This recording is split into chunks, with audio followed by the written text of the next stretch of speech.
All right. Hi, guys. My name's Kate Bora, and I'm joined by my colleague, Lucia Kelleher. Hi, everybody.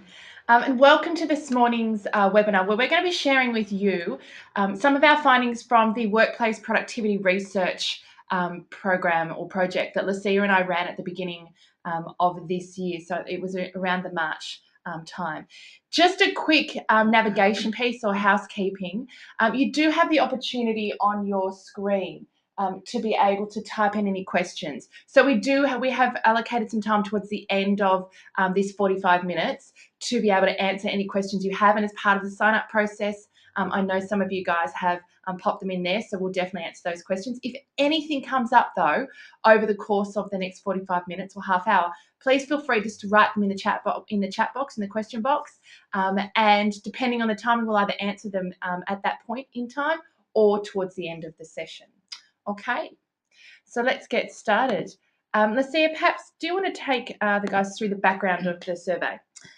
We decided to do this survey because we, both of us, work in the space of assisting organisations with their people, and we noted that distraction due to all sorts of things was becoming a real issue.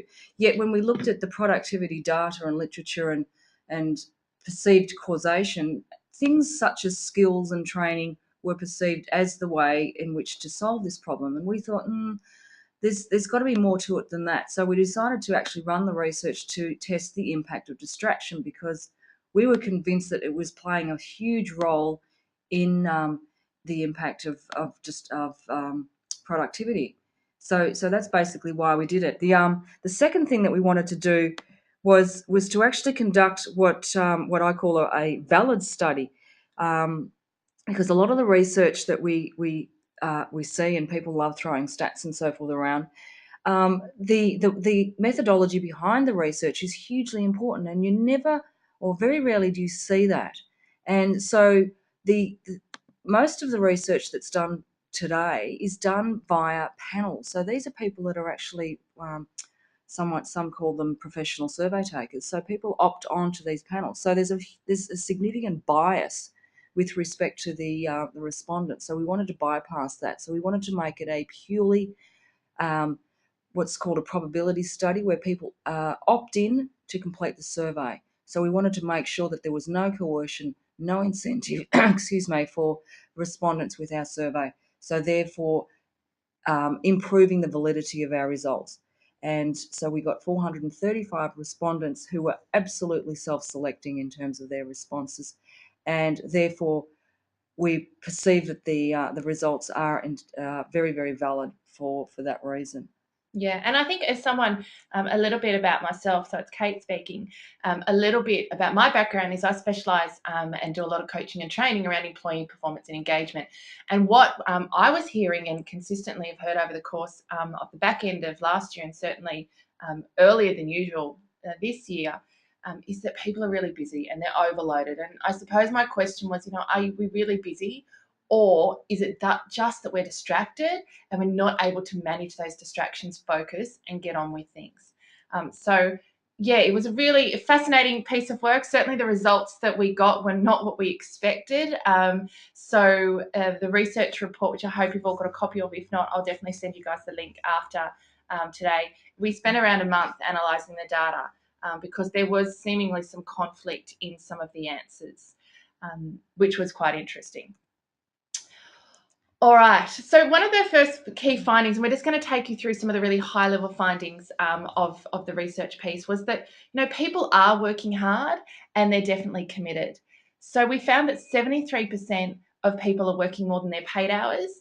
80% of people responded to emails at home, and 72% of people take work home. And let's see, this was quite surprising. I mean, I kind of expected it to be around the 50% mark, but Yeah. for me, these stats were quite surprising. Oh, they were for me as well, and I guess that's one of the key things that when Kate suggested that the results were conflicting and confusing, and this was why we find that almost 80%, so that's 4 in 5 people are responding to emails at home. So there's a phenomena around emails, which we'll talk about later. But the fact that people, like 3/4 of the sample, were taking work home and outside their work hours, this was quite surprising, as we said, with So it's like, I guess that the with the rest of the research, we were seeking to understand what was actually going on with that, and why there was so many people taking work home. Yeah, and certainly, it's pretty well accepted that number of people doing a role today that was probably done by two people, or at least one and a half roles in years gone by. So certainly we know that workflow has squeezed in, but what else was going on? And I suppose what that translated to was that attitudes to working hours are shifting and life's becoming one. And I think that if we look over the last 10 years in terms of the speed of information transfer, so it was only really 10 years ago that before the advent of smartphones, that and the reality was that information actually moved slower than business could be transacted. So, if you think back to faxes and so forth, you could actually take your time. With the advent of emails and instant information, it's like the speed at which business is transacted has started to go faster than humans' capability of actually being able to deal with the information. So that's a fundamental change. So given that that's our lifestyle and that's the world we live in, our businesses are still not caught up to be able to react and to actually structure themselves around that. So effectively, we're still working or still running our businesses the way we were in the industrial age. So they've been run pretty much the same way as they have been for the last 200 years. Yet we live in a markedly and vastly different world. So it's more about the structure of the way we run a business and the way we actually set up our whole concept of work that is the fundamental issue that needs to be addressed, rather than what else can we as humans do, because we simply can't do it.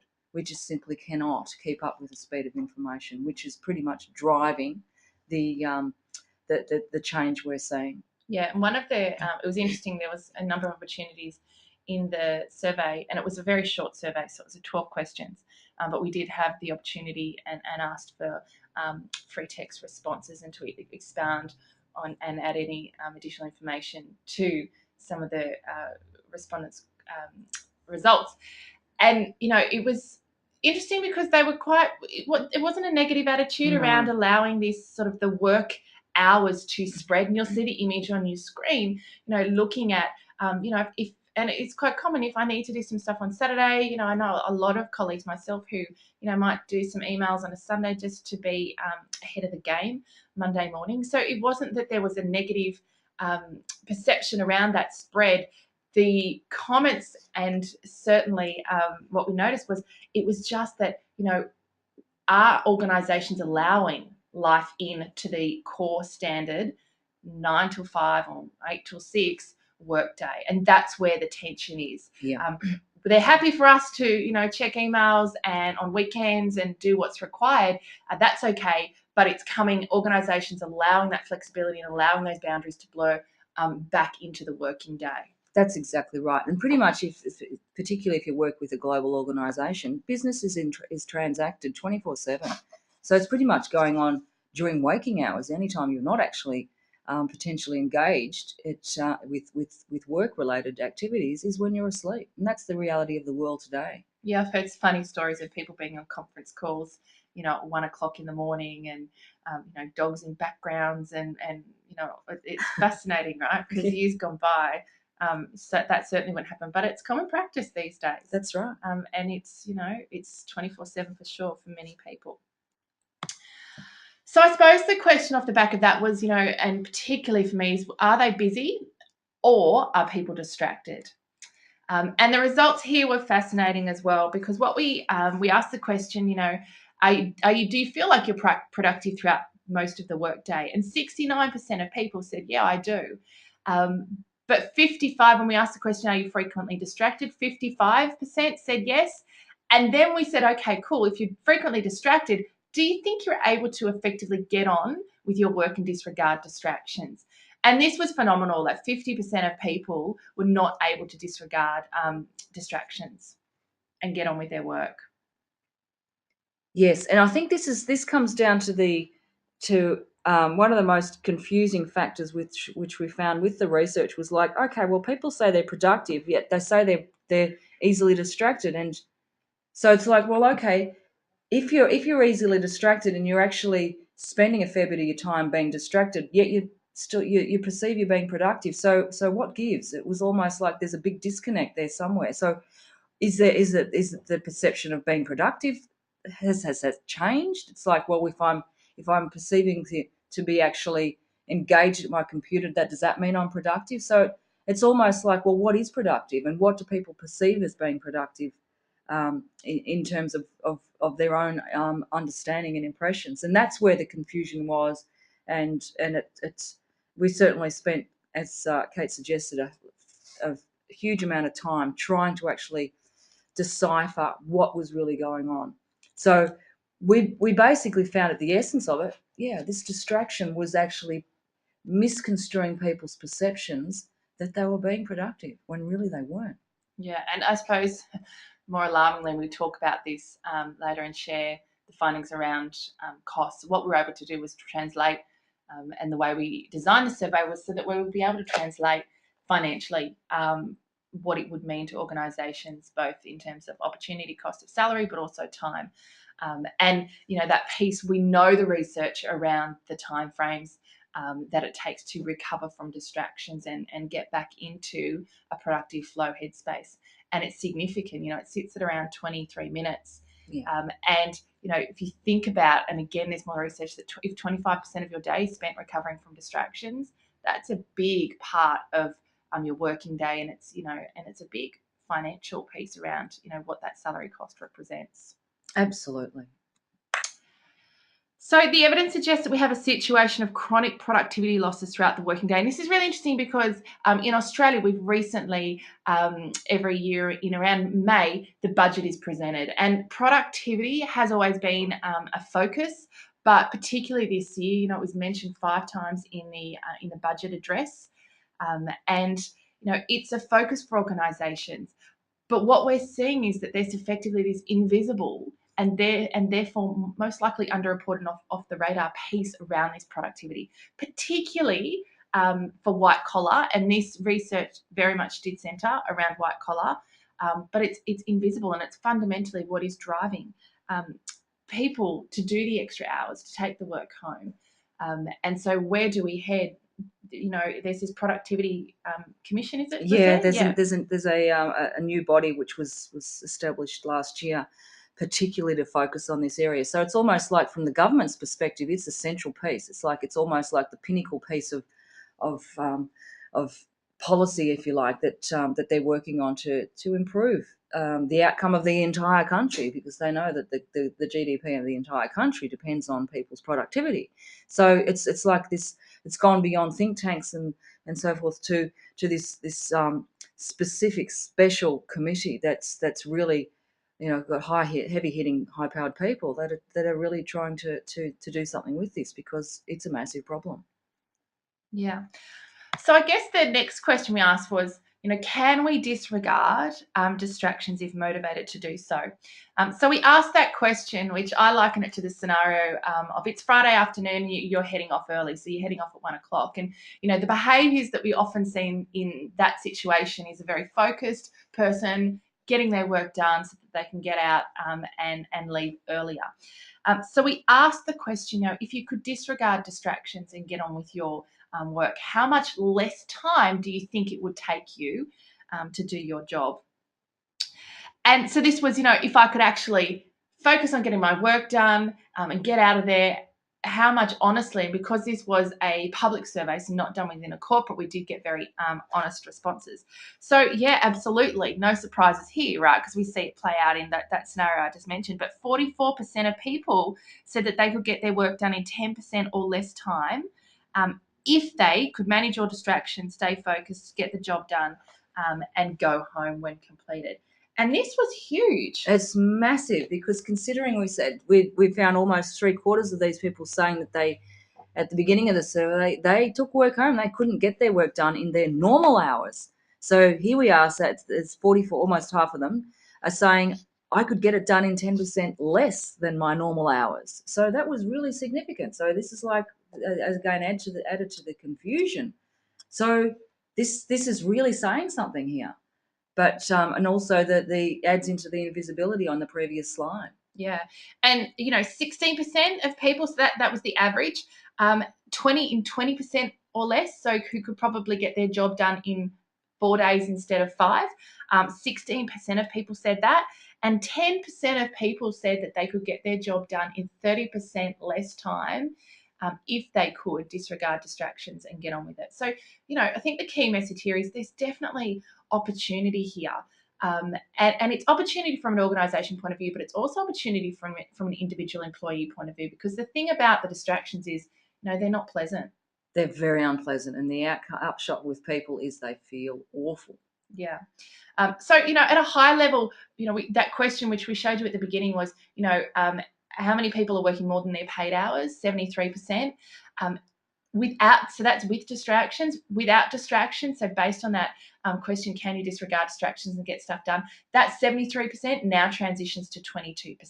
Yeah, so 50% of people are fundamentally working more than their paid hours, to deal with these distractions. Absolutely. So they're not being productive. They're not actually able to be doing what it is that they're paid to do. So one of the really interesting pieces that emerged from particularly a lot of the verbatim comments, and free text comments, was this concept that there really were two segments. The first being early adapters, and this was around 20%. And what we didn't mention earlier was we had 435 people respond to this survey, which was significant, in terms of the fact that there was nothing in it for them. So they got a copy of the report, but they certainly, a lot of these surveys, they go in the draw to win something. So it was a great result, and we'll talk later about the ability for you as an organisation to be able to apply these findings to your or these stats to your organisation and be able to potentially calculate some of the costs. But two segments: early adapters and constrained defeaters. So Lucia, tell us a little bit about the early adapter profile. Okay, so again, with respect to the results, and another one of our drivers for doing this work was to actually take research results beyond just numbers to actually get something useful for people, because we're all a bit tired of statistics, and the old saying, statistics, damn statistics and lies. And so we wanted to say, okay, we've actually conducted this research and found something. So we had, from the verbatim comments, we had over 1,100 comments, which is huge. And having been in the research game for myself for a number of years, that level of response is extraordinary. And people only really respond to verbatim things if they're passionate about something and they really want to make a point.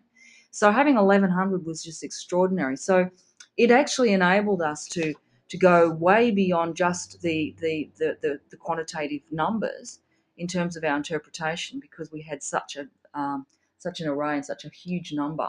So we could pretty much quantify these comments. So that's using that, along with the other data, we were able to segment the sample.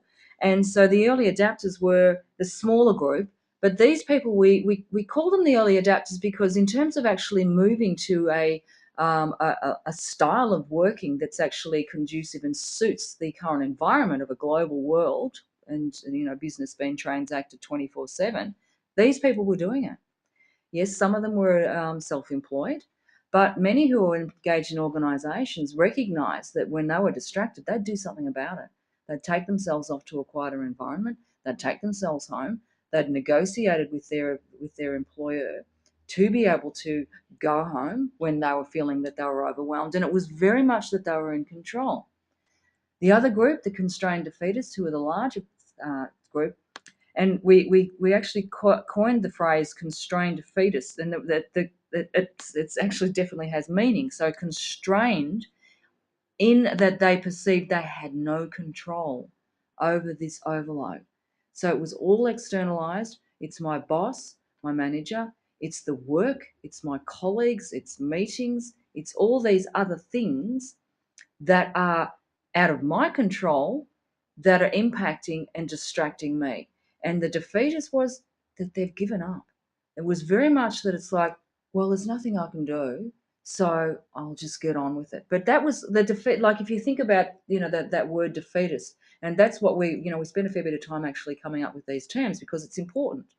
And so that's kind of the sentiment that was coming through with the research was like, well, I'm out of control, I'm powerless, and people hate that. We really, as humans, we dislike that.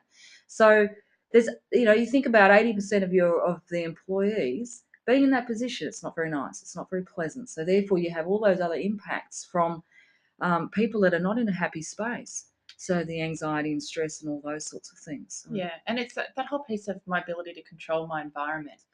And it was fascinating because we presented this research to, I run a young professional women's group. And so we presented this research at a session about 3 weeks ago. And we were talking about email management.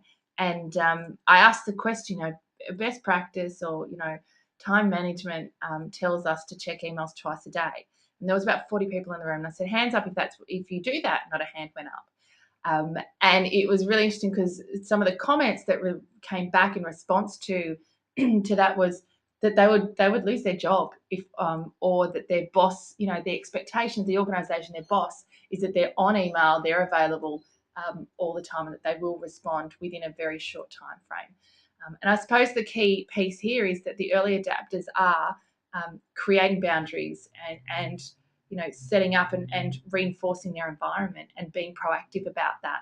And what I see is when I work with organizations and with clients, particularly if I'm coaching clients around this stuff, and there's not a person in the world who I work with who doesn't find challenges in this space in terms of distractions and being able to manage it.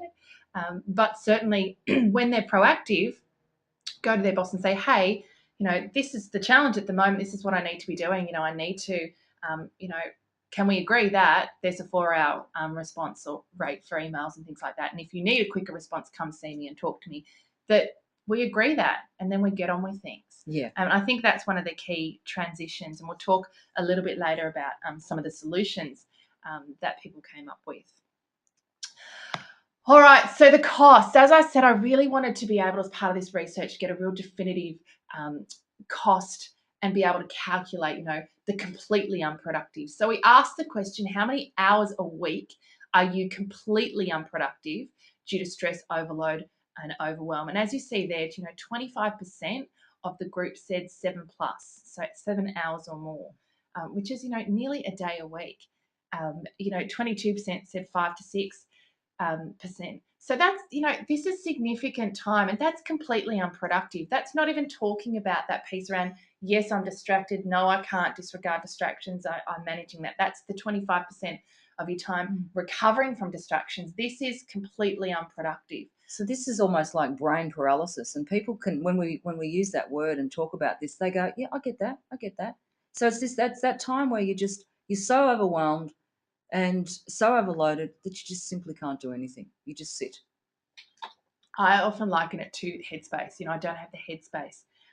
And that's almost what it feels, because, I just can't take anything more in. And, in the training that we do with clients around this stuff, that's part of what we share is what's going on, the neuroscience, what's going on in the brain, and what does it feel like that.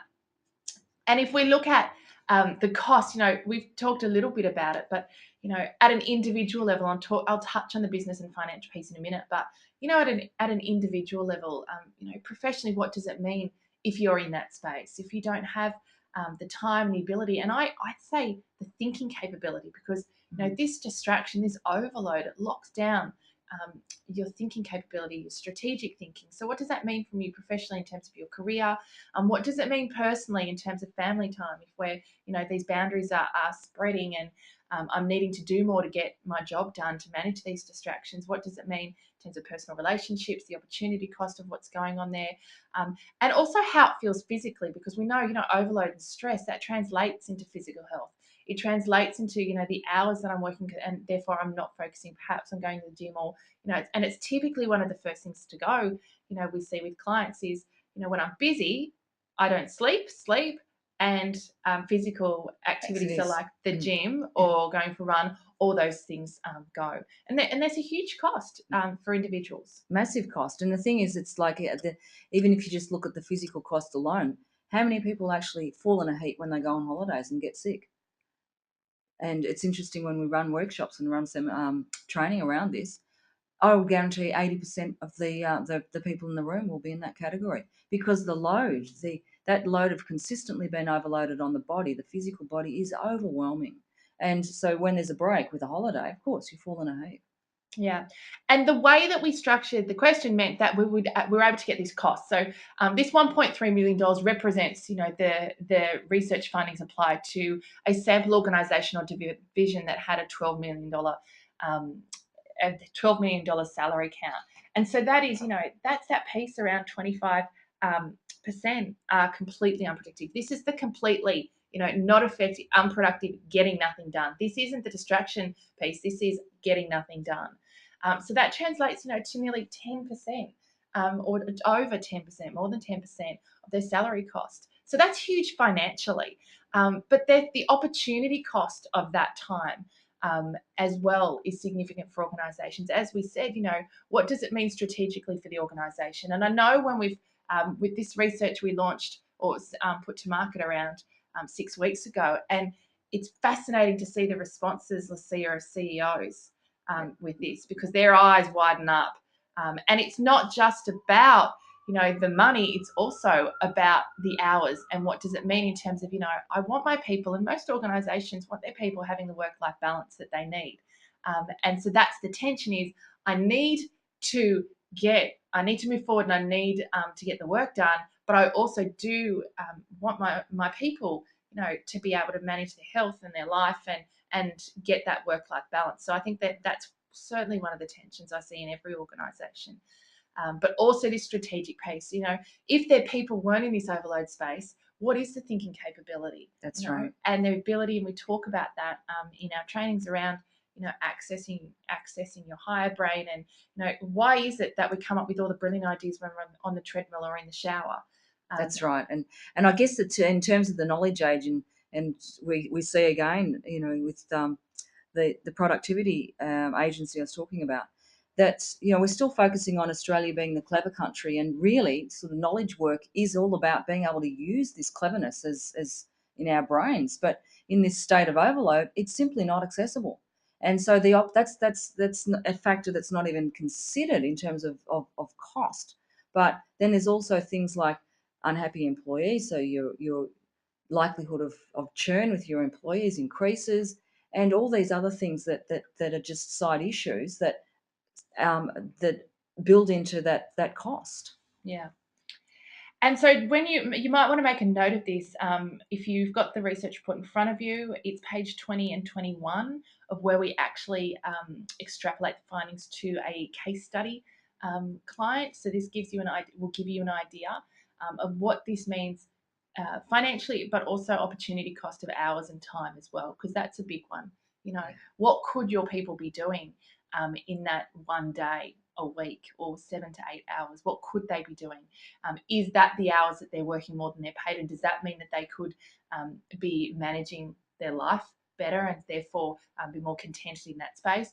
Or is it that, potentially they're happy to invest the time because they're growing their career and really committed? What could they be doing for the business? What other things could they be working on that's really going to help grow their career and help move the organisation forward? So, lots to talk about, in this space. Yeah, and I think that Kate's just made an interesting point, because overwhelmingly with our research, people are committed to doing the best job they can. Nobody comes to work to do a bad job, and it really impacts on people when they know they're distracted because they know they're not doing their best, and they feel bad about it. So it's like that's another thing that's not visible in terms of the impact and cost of this distraction.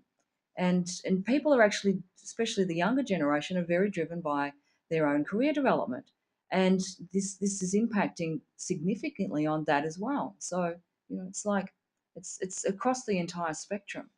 Yeah, sure. So what's the solution? And we asked the question, what's the one thing that could make you more productive on a daily basis? And again, this was really interesting.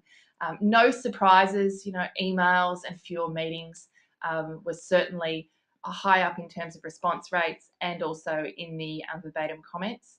But what was really, interesting is in terms of what the focus was in terms of response. And that was, was it my environment, and touching back on this whole early adapters, which were the people that were able to take control of their environment and set up boundaries, and manage themselves and their workplace better. And those, the constrained defeatists who weren't. And you'll see of all the responses we got, which we categorized, there was, 22% said, actually, I need to do something. Mm. Yeah, the remainder said, oh, there just needs to be less distraction. So less emails, less meetings. Leadership need to do something.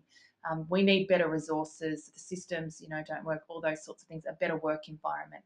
22% saying, actually, I need to be more personally responsible, or I need to focus better. That's right, and it's pretty much this is indicative of the two groups, the two segments, because as you can clearly see with the grey bars, those respondents were focusing on what I can do, because at the end of the day, this whole solution rests with the individual. The organisation can do certain things in terms of the structure of the business and so forth, but then it's up to each individual to become empowered.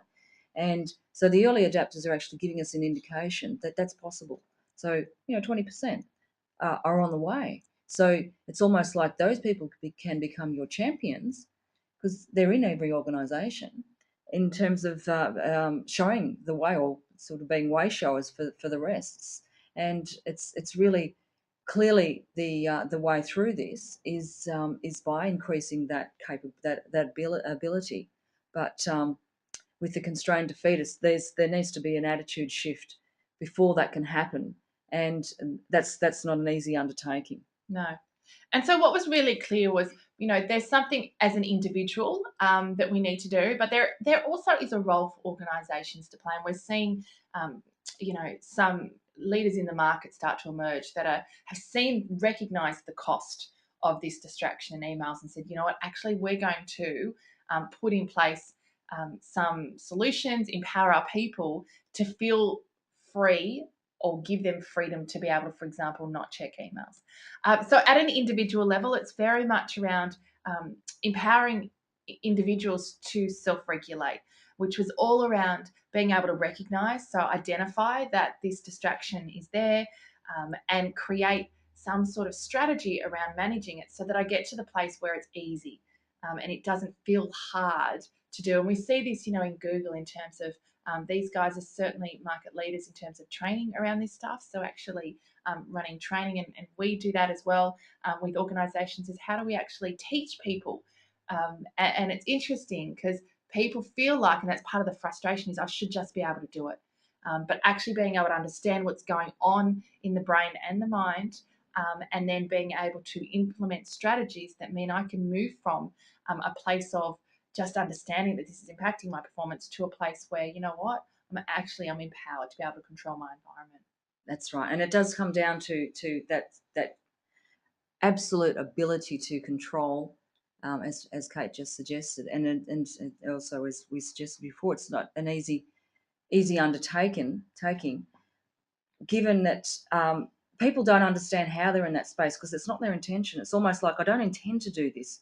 I don't intend to be frustrated through the distraction, but that's where I end up, and it's doubly frustrating, because people just it's like, how did I end up here again, when that's not what I intended? So it's almost like, then it adds to that uncertainty, that lack of control, and further frustration with individuals. And and this is the big piece of the solution. You can't.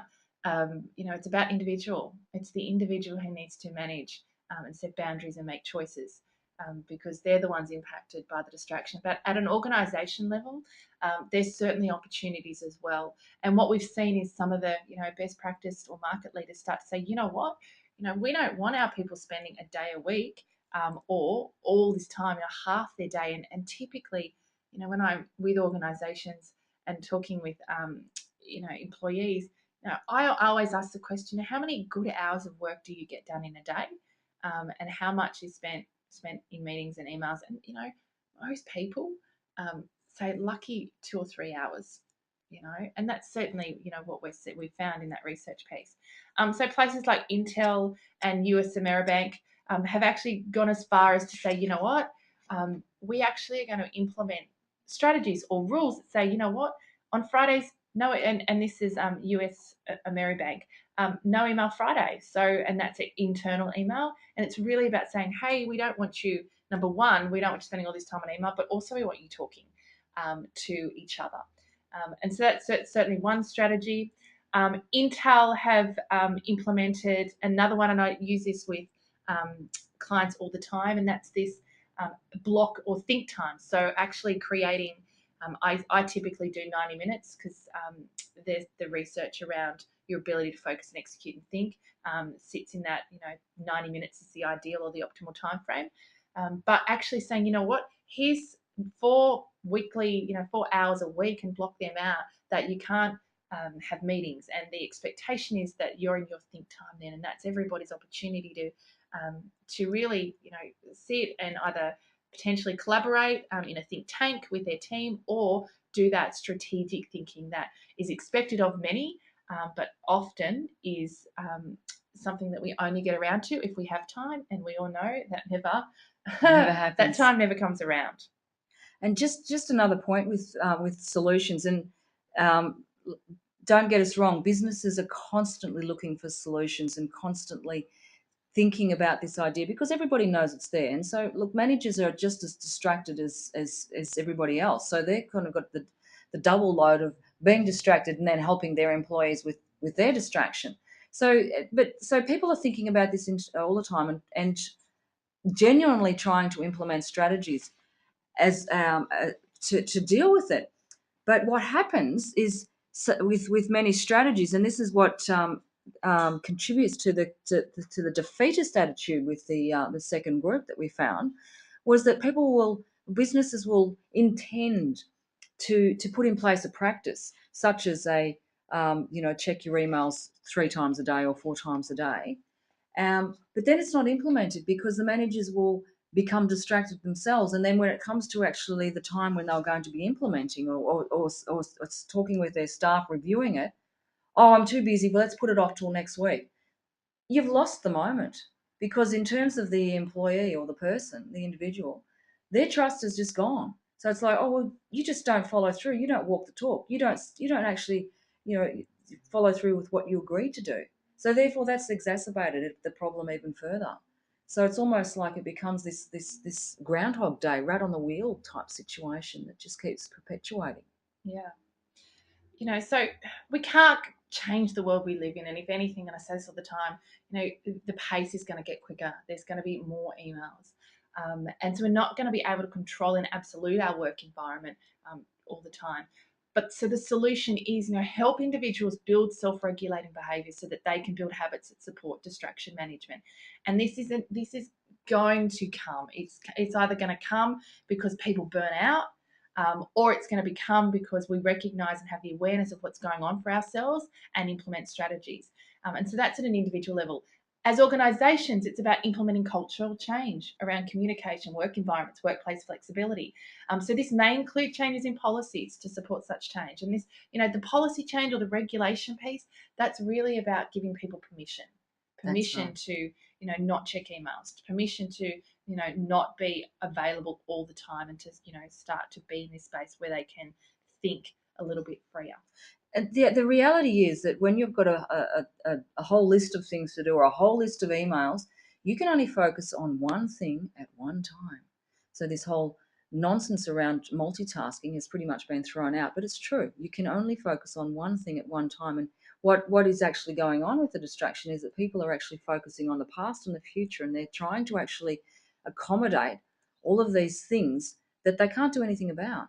So once they actually get that, and that's the key to self regulation, it's like, hang on, what can I actually facilitate right now? And it'll be one thing.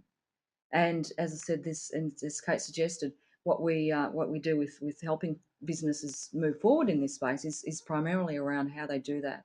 and sort of the nuts and bolts of how that's happening, because people intend to do it, but they just don't succeed because they they don't understand the way in which their own brain processes and the way in which that the distraction impacts on their brain. Once they actually get that, once the people understand that, it's almost like taking away the black box of, okay, so I'm not hopeless, I'm not useless, I'm not no good, because people beat themselves up. We're pretty good at it.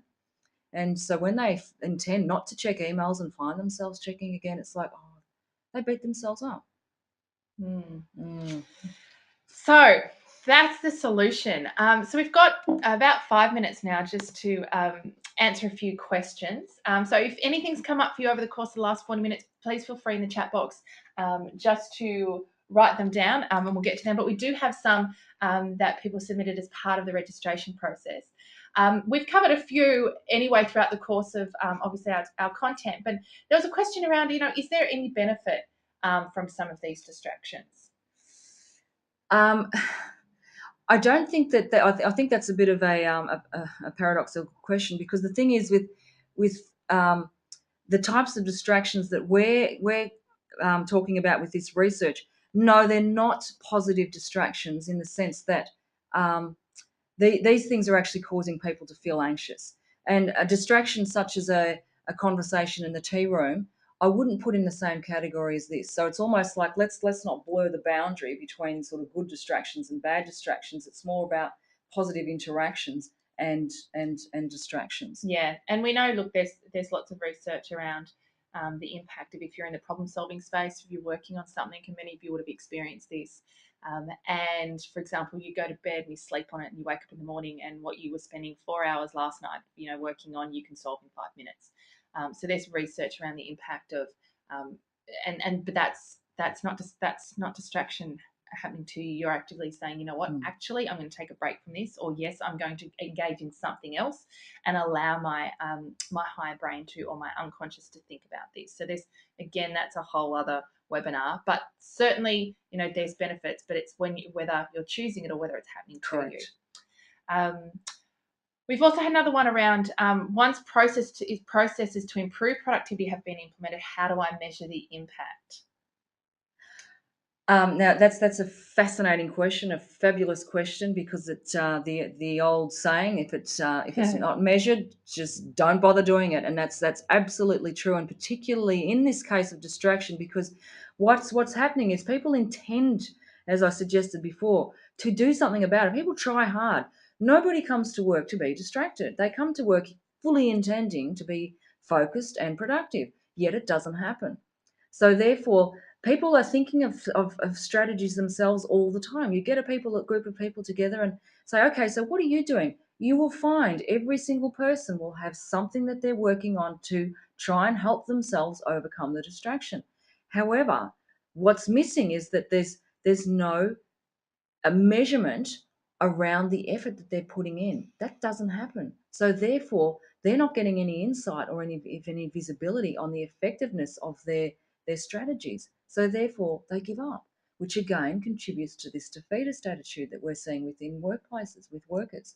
So fundamentally, in terms of being able to measure the impact of anything, it has to be via a reinforcement process that's monitored and measured. So therefore, the visibility of the effort can be fed back to the individual or whoever's undertaking the change process, because without it, it simply won't happen. Yeah, and we've got a great model. If you want a copy of it, please send us an email and we'll send you it. And it's all around sustainable behaviour change, and what is it that goes on for people, and why is it that we don't always progress towards the goal the way that we may be at the beginning of the journey when we're setting our goals that we would like. So yeah, some great stuff. And the process that we use when we have this training in organisations and run these trainings is having that measurement process. And we've got a program which is Track and Change, which is all about how do we actually provide that information for people, which is fantastic. So it's just on 9 o'clock now. So one thing I do really want to share with you is some of the ways that we can help you in your organisation. in terms of implementing some of this stuff. Very much, it's about building a business case. Like I said, page 20 and 21 of the research can help you do that. Alternatively, running this short survey in your organisation is incredibly powerful, because not only does it actually identify the cost for your organisation, but also it actually starts people moving into that solution mode. Absolutely. And finding out. Yeah, because you will find your early adapters, and as I suggested before, every organisation will have them. You just need to find them, because they're the way showers. You need to be moving in that direction, because the world is not going to go back to the way it was. It's just going to continue on this pathway of being a new business environment. Yeah. So we can help you with that, implementing the productivity impact tool to get that business case, build awareness. That's the first step in any change. And so, we can again help you come in, do lunch and learns. We've been doing, many over the last couple of weeks in that piece, or, do it yourself. At the Young Professional Women group, I said, guys, get out there and have these conversations. We've got a short summary, so there's the bigger report, but also there's a much briefer report as well that you can hand out and facilitate a conversation around this. And the last thing, where we can support you, or, there's other organisations out there as well, but building the capability of your people and organisation, and then, as we said before, measuring this change through our track and change process. So we'll send you some information around that after the session today. But look, if you do have any questions or follow-ups from today that have come up, or as you're going throughout your work day to day, you think about something, please do get in contact with us. Our email addresses are there. We'd love for you to connect with us on LinkedIn. There's a lot for us coming up over the next couple of months. We're speaking at a number of conferences, lots of media. We're in BRW online last week, so lots going on, and we're doing lots of writing to really present this research in a number of different lights. So please, connect with us, and if you do have any questions or are interested in us talking with your organisation about what's next for you guys to make this meaningful, please do get in contact. So Lucia, thank you for joining me today, and guys, thank you very much for joining us today, and have a fabulous day. Thank you, Kate, and thank you, everybody.